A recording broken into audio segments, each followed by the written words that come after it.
ศ. 1509 หรือปีพศ. 2103 โดยแม่เจ้าไสเสฏฐาธิราชเป็นวัดที่เก่าแก่ซึ่งชาวนครหลวงพระบางได้ถือเอาเป็นบ่อนเคารพบูชาและเป็นสถานที่ท่องเที่ยวของคนลาวและคนต่างดาวชาวต่างแดนเข้ามาเที่ยวชมวัดเชียงทองตั้งอยู่ภาคทิศตะวันออกเฉียงเหนือของตัวเมืองนครหลวงพระบางตั้งอยู่ใจกลางระหว่างแม่น้ำสองสายวัดเชียงทองเป็นวัดคู่บ้านคู่เมืองของชาวนครหลวงพระบางซึ่งวัดนี้มีความโดดเด่นมีความงาม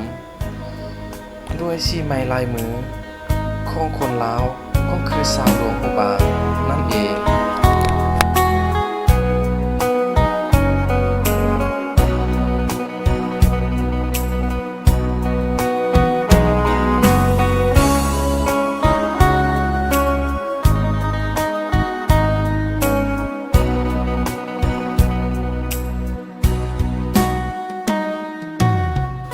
รูปปั้นนี้มีชื่อว่า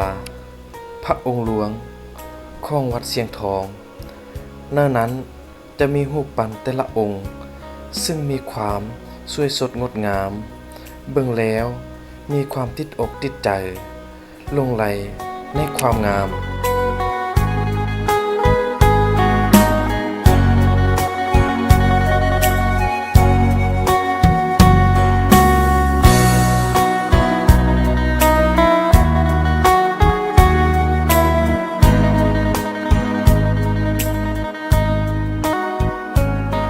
เจ้าสิพาทานผู้ชมเข้าไปเที่ยวชมขอบเขตอ้อมแอมบริเวณวัดรูปแบบของหลังคาวัดแอนโค้งดังทานที่ชมได้เห็นและเห็นภาพเบื้องถึงนี่ก็แมนบ่อนเคารพบูชา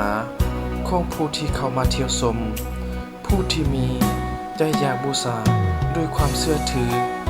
ซึ่งจะเฮ็ดให้ชีวิตของเฮาดีขึ้น